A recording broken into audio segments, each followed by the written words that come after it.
So this is Erin Kenny, and I'm here with Marcal Eilenstein. And it is the 23rd of April, 2024. And this is our second interview because there was some technical difficulty on that first interview. So I've talked to Marcal before, and one of the things that we talked about before is that you've been gardening from a really young age. Mm-hmm. And that it was 7th grade that you first got interested in life sciences. Yeah. Geography. Yeah, it was. Yeah, I was a kid who was easy to teach because I liked to learn. I loved to read and I loved nature. I got all that from my parents, and so yeah, I was a pretty easy student, I'd like to think. Uh-huh. So yeah, I remember 7th grade. I remember life science. I remember going to the lab for the first time and getting really excited about that. Right. So, and that's kind of carried me to where I am today. You said in 2017 you joined a neighborhood association to start farming or gardening at least. So in 17, I had recently started working at Reed Middle School Academy, and there was a garden there that was not being used at the time. So I later learned that the garden itself was managed by Springfield Community Gardens through partnership with the neighborhood association, Woodland Heights Neighborhood Association, and the school. Was on school property, supported by the community, and then the community gardens, and then of course by the neighborhood itself. So that was when I started using the space to take my students outside to do gardening and to try to kind of rehabilitate that space. It had been sitting empty for a little while, and some of the beds were old and needed repair, and so we started just cleaning things up, and we did plant tomatoes and just really simple things. So that first year wasn't huge, but it was really, again, it was exciting to have the kids outside, and they really liked doing something rather than sitting in class for Sure. that 45, 50 minutes. And then word gets around, and now all my classes want to be going outside. And then, it becomes, they want to be outside every day. And of course we can't do that, but we can go outside every week or so to take care of our plants and water and weed and all that. In fact, yesterday I was talking with one of our school counselors who's interested in helping out with the gardens once I transition out, because I'm leaving Reed at the end of the school year. He is going to help kind of transition in, and I told him that we'd spent a lot of 7 years kind of building a lot of equity into the garden, even though we're not physically there anymore. People in the neighborhood know about it, and all the kids know about the garden, and they get to go to the garden during science class sometimes. They just know that, and people in the building know that, hey, if there's gardening to be done, you ask Eilenstein's kids and they'll probably help you out with it. So people know about it. The neighborhood is aware of it. The community gardens is still supporting us, even though we're down here at Old Jarrett, right off of Jefferson here. And they'll continue supporting us until we get back into the neighborhood, which is huge. I'm very thankful that they're willing to keep supporting it. So we are supported from all sides, and we've got people at Reed that are willing to help carry that on as well. And then on the community garden side, again, we have all kinds of support. We have volunteers, we have funding. They want to support us as well, even though we're out of the neighborhood. So we're not in Woodland Heights, but we're still the Woodland Heights neighborhood garden, at least for now. So that feels really good, Mm-hmm. It's sort of like it's a sense of like not accomplishment, but just a sense of pride in the community, pride in the neighborhood, pride in the garden, and my kids. I mean, I love watching them every year go outside and discover a tomato for the first time, growing on a plant, right? Yeah. Or whatever it might be. What are some of the changes that you've seen to the garden in the last 7 years? Well, when I first started in the garden there, the initial thought behind the community garden side was that people could rent out a plot, in the garden for whatever, $5-10 a year, whatever it was, and then grow whatever they wanted to in that space. And for whatever reason, not many people in the neighborhood were doing that. In fact, by the time I started, no one was. And so that's one reason why it was sitting empty. Yeah. And the school itself only was using the garden through one course called Exploratory, which we no longer have. And this is before our family consumer science class came along, and before I came along too. And so there wasn't any use there. So again, I just kind of saw an opportunity and took it. I didn't really ask permission. That's kind of one thing I'm learning about, being involved in community things and volunteering and you just take advantage of an opportunity. Like, I saw a garden and no one was using it, so I said, I'm going to use it. Nice. Right? And I'm going to get my kids involved, and eventually got the neighborhood involved. And one of the guys that was used to work for with the community gardens directly was my barista at Starbucks for years. And I saw him in the paper one day, so the next day I went and I'm like, dude, was that you in the paper? Like, you're making my coffee, but you're with the gardens, right? You're the garden guy. He's like, oh yeah, that's me. That's really what I'm planning to do. So eventually he did transition out of making coffee, and now he works at the community gardens, and he's a full-time farmer. It's terrific. It's terrific. It really is. And so I started like making these connections, and then I started asking questions at school, and they say something about the neighborhood association, and then I find out about community gardens, Springfield Community Gardens, and next thing you know, I'm the garden leader on the community garden side. The school has made me the school garden leader, which accesses all kinds of other resources on the district side. So again, I jumped in. I didn't know what else to say. Yeah. I saw it and I took it. Right. And you're not only gardening, but you're also teaching students how to develop a relationship with the land. That's I guess correct. is the way to think about it. So what are Yes. some of the key moments that you can recount from, since you've been doing this, like aha moments maybe? So my rule with my students when we're gardening is always, if you help plant it and take care of it, then you can eat it. So I don't care what it is. If you take care of it, you can eat it, right? That's fair, and of course you share it with other people. So being able to watch them choose their seeds in the classroom, start the seeds in the classroom, and then take them out early spring, get them planted, and then taking care of them until the end of the school year, right? I always try to come up with something that can grow quickly so they can have a harvest by the time the end of May rolls around, because most kids are not going to come during the summer to take care of their plants. So watching them literally start from seed, starting it, sprouting it, watching it grow, and then watching it put on fruit, and then having an actual harvest is really, really satisfying for me. Because again, a lot of my students just don't know where their food comes from, and by the time they're done with me, they're gonna know, right? Because that's really, really important to me. So it is a relationship with the land. I like the way you put that. It's also an understanding of. I think about the science side. It's an understanding of how life works and how life is cyclical, and life never really. We talk about energy being transferred and into other things. Just showing them that, hey, this seed, it didn't just grow on its own. It needs soil, it needs sun, it needs water, it needs things like that to grow it. It needs the nutrients in the soil, and the nutrients come from other decaying materials, and some plants are really good at putting the nitrogen back in, and some are taking it out, and so it's all about the balance. And so the science teacher in me gets a lot of satisfaction out of that. The life cycle of a plant. The human in me gets a lot of satisfaction about teaching my students and other people, how to grow and how to take care of living things, and how to, like you said, that relationship with the land. And you take care of it, it's going to give you back everything and more. Mm-hmm.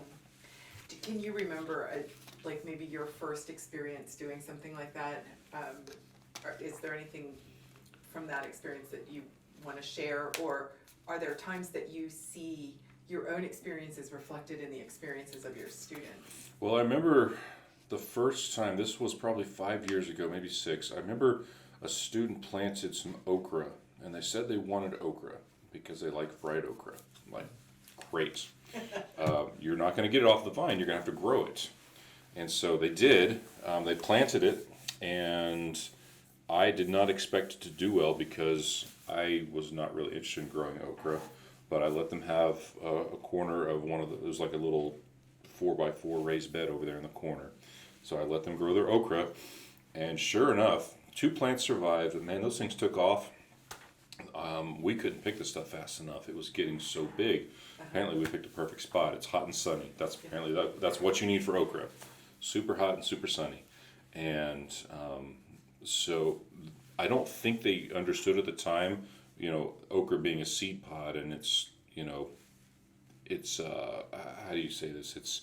It's got a lot of like fibrous stuff inside, and it's kind of slimy when you slice it open, right? I don't think they knew that, right? They knew what fried okra was, which is delicious. They didn't know that okra was, on the seed pod of a plant. So that was an eye-opening experience for them, right? Yeah. And when our FACS teacher came along, Family and Consumer Science, they started taking some of the stuff that we were growing and then preparing food with it, in her classroom. A lot of tomatoes and basil, thyme, different herbs. Especially last year, we grew so many herbs, and she would take a lot of that and prepare meals with them as part of her curriculum. So the kids got to grow the things, they got to harvest the things, and a lot of them got to go and prepare actual meals with them, right? Do something with the food that they grew. Yeah. So again, as a teacher, that's just so satisfying, right? Yeah. I mean, that's what you want. Sure. Right? And they were probably so proud of themselves. Oh, sure they are. Mm-hmm. Yeah, even if it's something silly like, I grew this tomato and I'm going to slice it up and put it on a salad, they still think that they're proud of that accomplishment, as they should be. Yeah. Do they get other students involved with that as well? We occasionally do get other classes that come out. We have an outdoor awareness teacher, so he does different outdoor skills, camping, fishing, fire building, things like that. And there is a little bit of stuff I think he teaches about wild edibles and just how to grow and be sustainable, grow your own things. So occasionally he does have his classes out there. And we have our Family Consumer Science teacher. She does get her kids involved occasionally. So again, with that equity piece, like, people know about the garden, they know that it's there, they know that it's a resource that's available at the school and really to the whole community. Yeah. So I'm really excited to see what's going to happen when we get to move back into the neighborhood and actually have it in our community again with our people. Yeah. Do parents ever come out? Mm-hmm. Yeah. Yeah, not as often as I like. I'd love to have a regular, roster of volunteers. Mm-hmm. But yeah, we do get people out there occasionally. Some of my best volunteers have just been, honestly, just random people in the neighborhood who come by, they drive by or they walk by and they say, hey, what's up with this garden over here? Right? Or they'll say, I've been driving by this for years and I've never stopped and I just want to see what it's all about. And I'm like, yeah, come on in, check it out. Help yourself to tomatoes or whatever we've got growing. Maybe pull a few weeds on your way out, right? Maybe leave me your number so we can call you and have you do some more work later. But yeah, it's for the community. Yeah. And we want it to benefit them. Right. So even if they just stop and sit a while and look at it and enjoy it, that's okay too. Sure. The community garden aspect of it. Community. Correct. Yes. I know you mentioned last time that you were born in Lebanon on a pretty good size piece of land, 10 acres. Yep. And you mentioned your family has been in the Ozarks at least since the 1830s. That's correct. So one part of this project is connecting the stories that come through families to the practices of doing gardening. So as a young person, how did you talk about gardening with members of your family, especially, grandparents or aunts and uncles? So gardening in our household it wasn't a hobby, it was part of our diet. Yeah. I lived in Lebanon until I was 8. We had a pretty large garden down there, down at the bottom of the hill, and Mom grew tomatoes, corn, squash, peas, peppers, a lot of peppers, all kinds of stuff down there. Green beans. That's my memory of gardening as a kid is snapping beans, right? Yep. So, and even when we moved to Tulsa when I was around 8 or 9 or so, I think that was, it was 1990 when we moved. We still had a garden in town, a pretty big garden, and we still grew all the things. We had cantaloupe and squash and a lot of peppers again, and Mom loved her green beans. And so I always remember, like, part of being a part of that family is occasionally you're going to have to sit down and snap a bunch of beans. Mm-hmm. And you're going to have to pull weeds, and you're going to have to go pick whatever we're eating for dinner, right? If she's frying up some squash or whatever. So it wasn't just a thing that we did for fun. It was a way of sustaining ourselves, supplementing what we could, afford with the groceries or whatever. So we did that when we were in Lebanon. We did that growing up in Tulsa. My grandparents relied on farming. Even later in life when they had jobs in town or whatever, they still gardened, and it was still very important to them. My grandfather and grandmother were they canned for a long time. They had a huge closet full of canned vegetables, right? Because that's what you did. You grow vegetables, you grow produce. Yeah, you're going to eat some of it, but you're going to can a lot of it, and you're going to save it for the winter or for the lean times, And if you live through lean times like that, then you got to save that stuff. Yeah. So my grandparents gardened and relied on farming. A lot of our family has been involved in gardening or farming, and it wasn't really until I guess my generation or so that it wasn't really a thing that we relied on very heavily, right? So when, like for example, the garden at my house, my wife and I make the choice to have that garden, and we make the choice to replace some of our grocery budget with what we're growing, but we don't rely on it, if that makes sense. Like, yeah. I'm going to be just fine if we don't ever have a garden again. We're going to have groceries. But there were times in our lives, and certainly in my parents' and my grandparents' lives, where that wasn't true. They had to have it. Yeah. So that legacy was very, very important to me. Even though I don't live on a farm, I don't live in the country. I live down by Mercy Hospital, but we have a garden, and it's still very important to me. And it is a kind of a relationship with the land, like you mentioned earlier. I was talking to our school counselor the other day about this, and like it's kind of that's my happy place, right? That's where I go. It's been a stressful day. It's been a long day. There's been noises and stuff coming at you all day long. Well, in the garden, there's none of that, right? It's the opposite of that, in fact. Mm-hmm. So the garden is just giving and giving and giving, and I'm putting in a little. I'm weeding once in a while. I water a little, but the garden's just giving me everything, and that's really nice. Yeah. It's like an emotional relationship with your plants. Yeah, and I'm not sure that I could say that about like my grandparents. I'm not sure they saw the garden that way. I know that, I think about my great-grandfather who, he had an orchard and he tilled his garden well into his late 80s. Wow. One of my last pictures I have of him when I was a little kid was him standing out in the garden with his hoe, and he's still like hoeing the rows and pulling weeds, and he's almost 90 years old. I don't know that he thought about the garden in that way, but I know he liked doing it, and I know that it was important to him. So that's one thing I think about a lot. My grandpa Blair, always in the garden, always growing things. He had apples and pears and all kinds of stuff back there too. So yeah. So that was Mom's dad.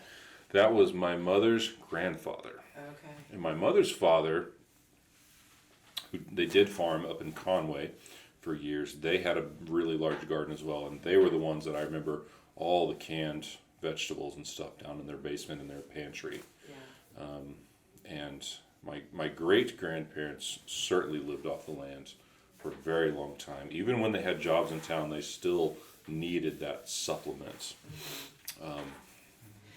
But Yeah. even when we get to the point that we don't need it, to support us, there's a lot about growing food because it just tastes better. It You know, does. I think last time you called it your salsa garden that you grow. Yes. You have tomatoes, onions, Yep. and peppers. Yep. So we've done that before, and it absolutely tastes better. Because you can, number one, you know what kind of tomatoes you're growing because any gardener can tell you this, but not every tomato is the same, right? There's so many tomatoes out there. Yeah. And some are good for sauces, and some are great for salsas, and some are good for baking or cooking or whatever. So you have control over the ingredients, right? So you have control over the end product. You've got the right tomatoes, the right peppers, the right jalapenos, the right whatever else, garlic, whatever you want to put into it. And showing the kids, well, just today I laid out a whole bunch of seeds. And I said, guys, we're going to work on this tower garden here in the classroom over the next week or so, in addition to everything else. And I need you to look at these tomatoes. And they couldn't believe that there were so many different types of tomatoes that I hadn't shown them before. And so I got to talk to them about, well, hey, Cherokee Purple is one of my favorites because it has a delicious flavor. I love the color. It's easy to grow, right? These San Marzanos, these make great spaghetti sauce, right? But maybe not salsa so much, and definitely don't taste the best if you just slice them up and eat them. They're kind of mealy, right? Or you've got your what do they call it? Ozarks Jubilee, I believe, which do really well in our hot, humid summers, right? So you get to talk about how even the weather can affect, right, the way your garden grows. Yeah. So they just couldn't believe that there's so many different types of tomatoes. And then I showed them the peppers, and I just blew their minds, right? Whether you're talking about bell peppers or different types of chilies, there's just so many choices out there, Yeah. right? And one kid picked one up, and he really liked it because the color looked nice. It's like a pale orange, and it was like a sugar something or other. And I said, trust me, it's not as sweet as it. It's not candy. It says sugar on it, but I promise you, it's not sweet. Yeah. Right? It might taste sweet at first, but it's going to hit you. Yes. So if you want to grow that, that's great, but don't think you're going to snack on candy. You mentioned you were teaching the kids to do a tower garden. Yeah. So what is a tower garden? So tower gardens are, I forget the name of the company that makes them, Juice something, and it doesn't matter, but it's aeroponics. So essentially, it's a tower, and there are little places for these tiny little pots to contain your plants, and the water basically washes over the roots every so often, and it's watering and it's giving all the nutrients that it needs. So the roots are actually exposed to the air most of the time. They're not in soil and they're not in water. Most of the time they're just suspended in the air, but then when the timer comes on, the water kind of bathes and showers them in all the nutrients, and there's a reservoir down in the bottom. So you can grow a lot of food in a very small amount of space using a tower garden. There are 32 pots or little places for plants on this one tower garden, and I can fill half of that easily with different types of lettuce and basil and herbs and things like that.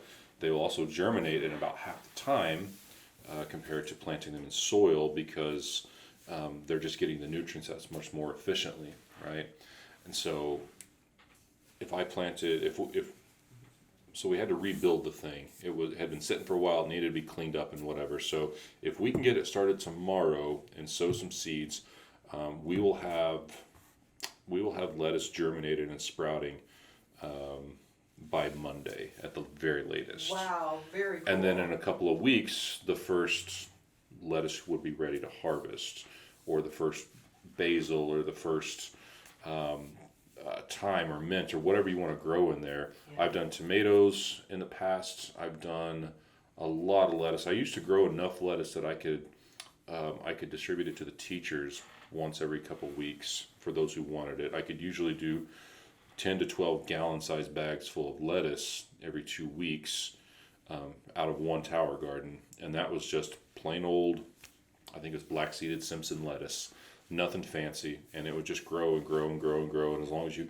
keep the water topped off and the right amount of nutrients, My goodness. and it also is self-sustaining because the lights are on a timer, the water's on a timer, it just works all the time. Yeah. It's amazing. I have one of those little arrow gardens that I Yeah, got, yeah. online. Yeah, it's the same idea. Uh-huh. It's just that this is a little larger and it's all automated for you, which is great because I don't have to water on the weekends. I don't have to worry about, sunny days inside not getting enough sun.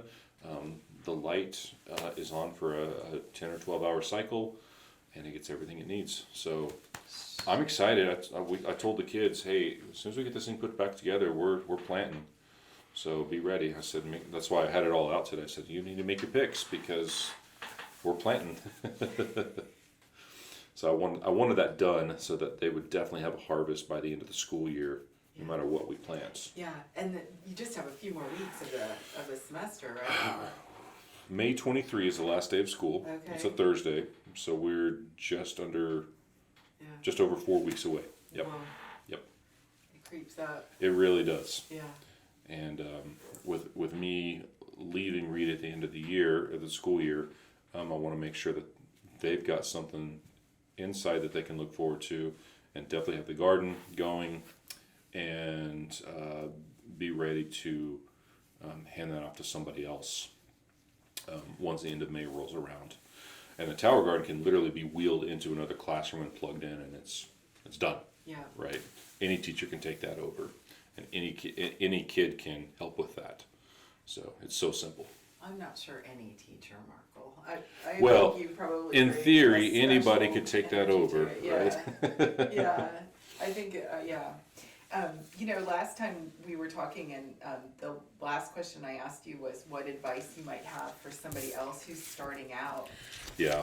And you said something like, start small, start with what you have, and then you also said, ask people for advice and learn from people around you, and you mentioned Garden Palooza. And I know that went by a couple months ago, so I Yeah. wonder if you, That were was you giving information to people at Garden Palooza? Yeah, that was a big success. That was our second annual Garden Palooza, and I think next year's going to be even bigger. Yeah. But yeah, I was at the education station with a couple of other garden leaders, which was really great because we did that. We showed Yeah. people you can start with whatever. I heard it was massively successful. It was.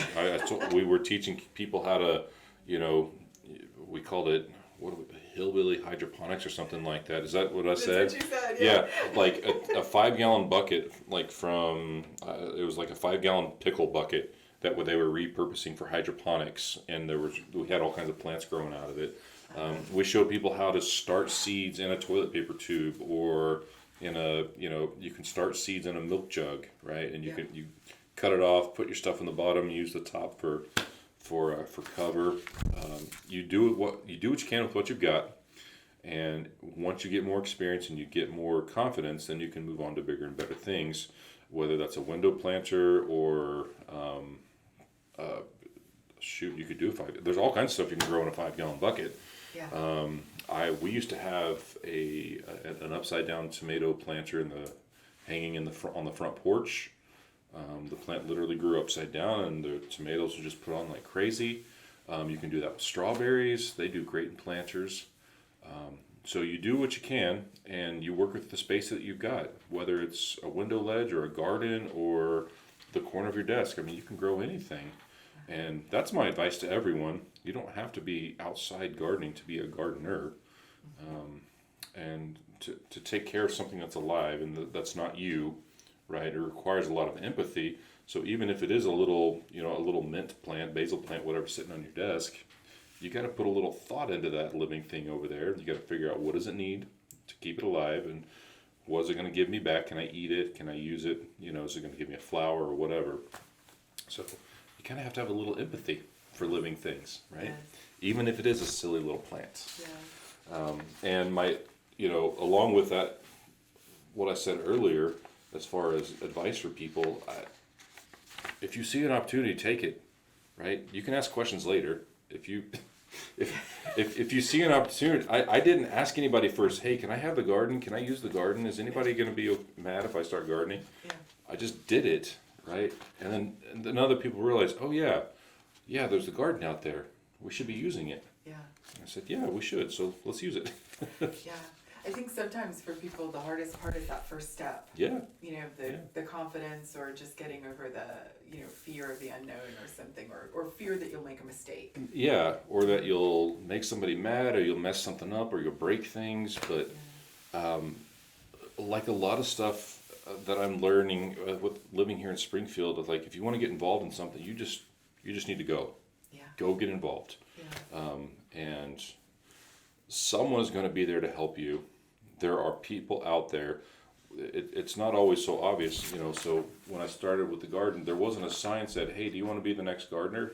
Call this number and we'll set you. No, there wasn't. It was just there. And then I started asking questions, and I started asking around, like, where do I get money for this and how do I fix that? And they're like, oh, talk to this person and talk to this person. And the next thing you know, the community gardens is calling me again, and they're saying, oh yeah, this is one of our spots. Would you like to be Yes. would you like to be the garden leader, and we Yeah. can help you out? Yeah. And that's just really kind of where that's kind of where it is. Yeah. I also asked you last time to brag on yourself a little bit. Like, what do you see as your biggest success in gardening? Or maybe the biggest lesson or the most valuable insight? Well, I will tell you, I have learned that if you really care about something, whether some sort of issue or project or whatever it is, you have to be the one that's speaking up for it. People are only going to care as much as you do. And the reason that people that read it in the neighborhood know that I'm that person at the garden is because I'm the one who's been speaking up, and I'm the one who's been advocating for the garden. And up until recently, now that I've talked to a few teachers, there hasn't been anyone, right? And this is not a knock on anybody, but when I ask for help in the garden, I don't usually get it from anyone in the building. And again, that's not a knock on them. That's just an acknowledgement that we're all way too busy. We have way too much going on. And a lot of people don't understand how they can get involved, Yeah. right? I could probably do a better job of explaining, hey, I just need you to, like, bring a shovel, move this dirt over there, done, right? Or pull weeds for 30 minutes or whatever. But if I'm gonna brag about myself or an accomplishment, I would say knowing that the garden is in good hands when the school garden, community garden is in good hands when I leave at the end of May makes me feel really good. Yeah. Because I know that the next group of kids are going to get out there. The counselor's got some really cool plans for having a garden club after school and using the garden in his role as a school counselor. So sort of a therapeutic approach. And I'm really excited Oh, that is nice. when I talked to him about that yesterday. So, you know, maybe redirecting all that really stressful or negative energy into something simple like, you know, putting your hands in the dirt and just moving it around for a while, or pulling a weed or whatever. So I'm really excited about that. I'm really excited that my fellow science teacher also wants to lead the school garden. She wants to get her kids out there. She wants to start helping again. So Yeah. I guess that's my accomplishment. I've worked really hard on it for 7 years, and I've got a lot of support from the community gardens, and now I feel good knowing it's in good hands, at least on the school side, and I know on the community garden side I've got so much support from Miley and Anna and Emily Blancett and all the people at the community gardens. Yeah. So that feels really good. Yeah, I mean, really, it's extraordinary that you're working with middle school students and raising a garden that yields food for people to eat. Yeah. Extraordinary. It's pretty neat. And I don't know if I mentioned this last time, but I have said many times, you know, when it comes to middle school kids, they're called the messy middle for a reason, right? We middle school teachers hardly ever get to see the fruits of our labor, to pardon the pun, right? But they always do, right? There is always fruit. There's always a harvest. We just don't get to see it. Once in a while, they'll come back during high school and they'll always tell us, "Oh man, high school's so hard. You were so right." I'm like, I know I was. I told you for 3 years, Yep. right? Because I've been there. Yeah. So they're growing and developing, and they're trying to figure out who they are, and they just don't understand when they're 12, 13, 14 years old, and they will eventually. Yeah. And so I'm okay with that as a middle school teacher. I'm okay knowing that I'm right there in the mess with all of them. Right. Right. And for a lot of your students, they've never had the opportunity to work in a garden or Nope. to hold a shovel or. No, You know. some of my students do. I've talked to a few of them before. Last year, I forget exactly who it was, but she talked to me a lot about going to her grandparents' house on the weekends, and they would work on the family's garden out there or farm. And so there were a few kids that had experience, which is great because then I could say, you clearly know what you're doing. Can you grab like 3 of your friends and like just get after it, right? I don't have to talk to you about it anymore. You know what you're doing, so I trust you. I'll see you in 30 minutes. Yeah. That was really cool. But then there's a lot of my students whose their home life just doesn't lend itself to a garden, right? Whether they live in an apartment or they just don't have that in their yard, or whatever the case may be. A lot of them have really, really stressful and chaotic lives, and that's not really a thing that they think about. And which is ironic because it could be really, really beneficial to have it at home, but they don't, and so they know they've got it here at school. Yeah. And I always want them to know that.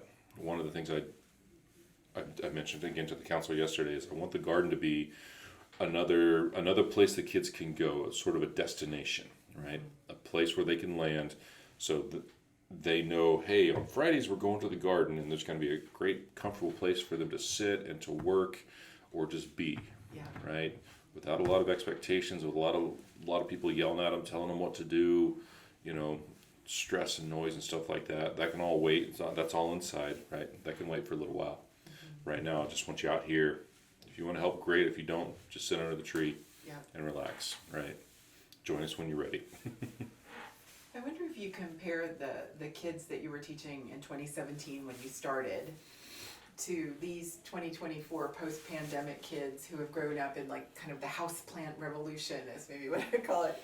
Do they bring more like curiosity or thoughtfulness to plants than they did before? That's an interesting question. What I see from my students, I do see some curiosity about growing things indoors, right? I have a lot of not house plants. I have a lot of potted plants in my classroom, in addition to the tower garden that we're rebuilding. And we do talk about the plants, and they do check on them, and sometimes ask them to water them. And they're aware of them, and they're aware of how different plants have different needs. I have this huge pothos plant, which needs one thing. I've got a whole bunch of starts that I've been taking off of it. I've got several other plants in the corner that have very different needs. And so they are aware of those things, and they do know how to take care of plants indoors. I hadn't thought about this before, but they do. When it comes to the garden side outside, I think they're curious. I don't think they have skills. Yeah. Right? So they don't know what they don't know, and I think a lot of them have learned one way or another to kind of be afraid to try things, and because they're afraid of failing, or afraid of being made fun of, or that it's not going to work, or that they'll get in trouble. So a lot of situations in their life they just won't try at all, right? So a lot of kids tell me, "Oh, I don't, gardening's weird, gardening's lame." Like, is it though, or you don't know what to do, right? If you try it first and you still think it's lame, that's cool, right? I'll respect that. But if you just tell me it's lame because you don't know what you're doing, well, I can't live with that. Like, I need you outside to try it first, right?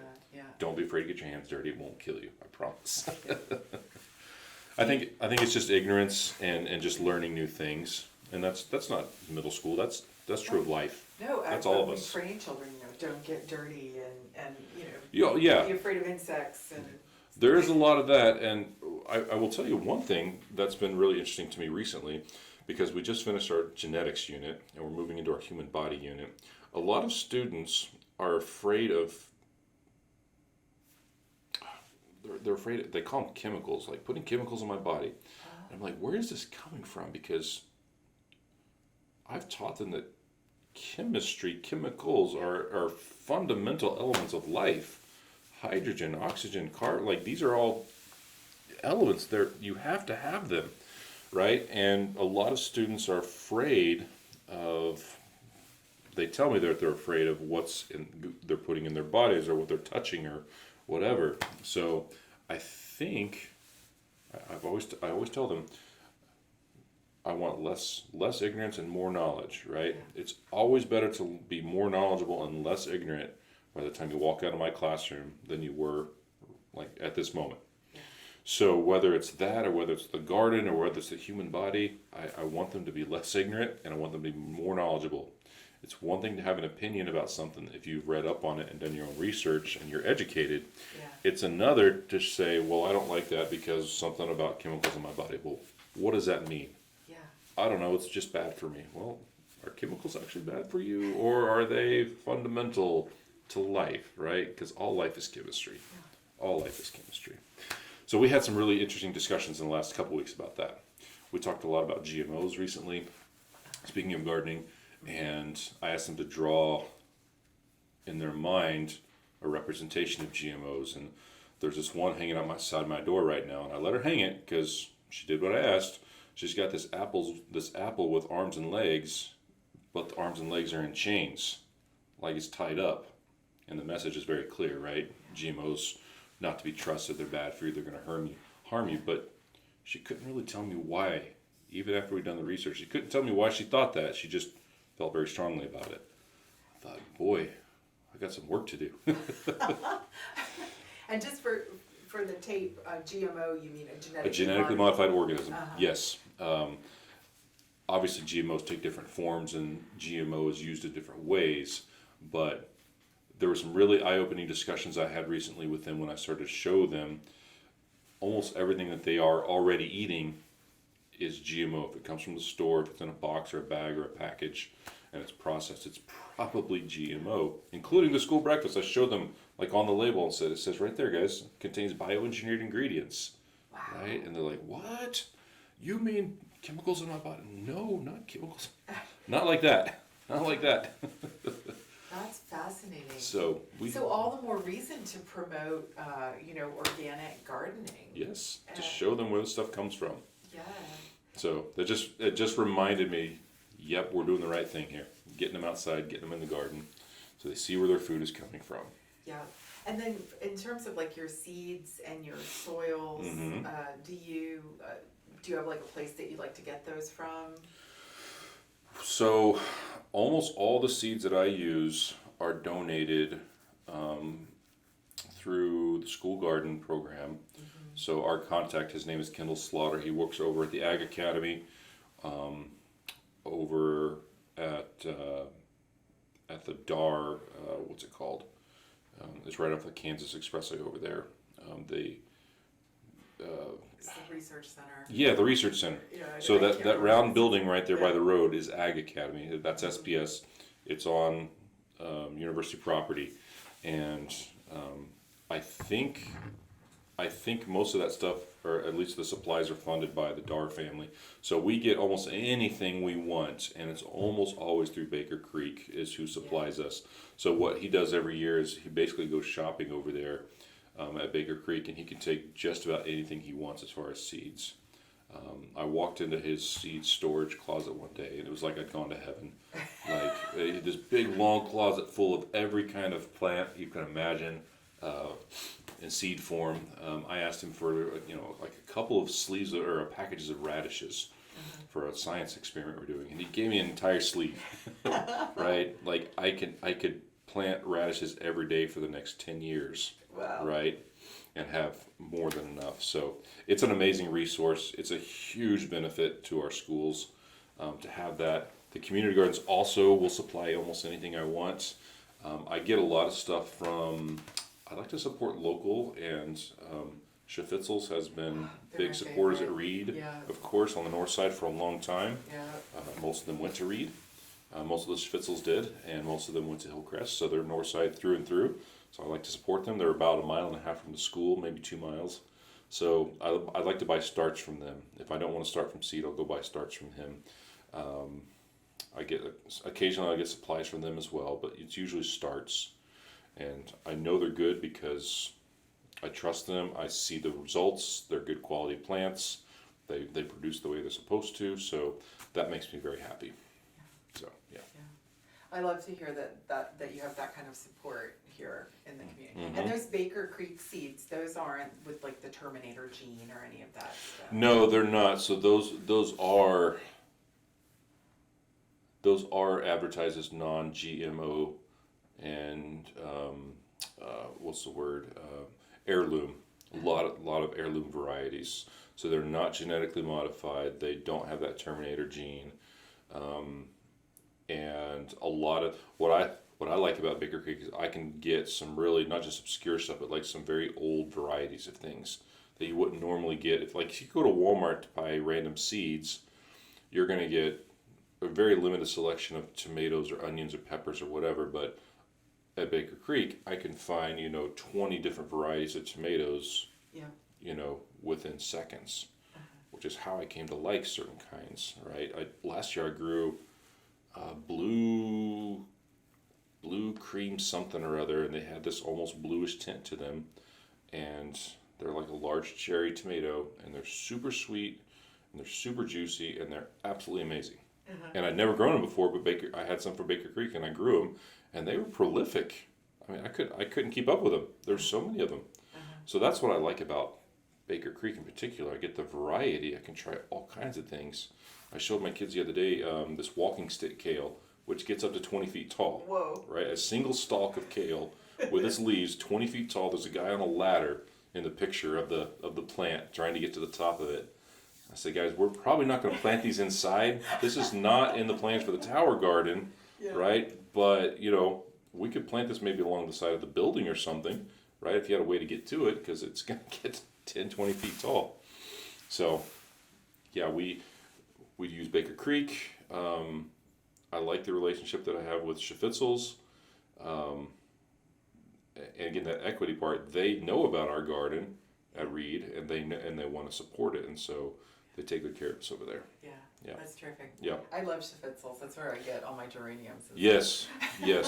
And walking through the flower shop is it's like walking through a garden. It's so relaxing. Yes, it's a problem on my pocketbook. Yes. Yeah. Same. Every time we go, my wife's like, "We're not buying anything." I'm like, "You sure? Because I really need that." Well, again, I just want to thank you so much, not only for the interview, but for the work you do here in our community, Marcal. I mean, I think this is like hero level stuff, teaching children about this.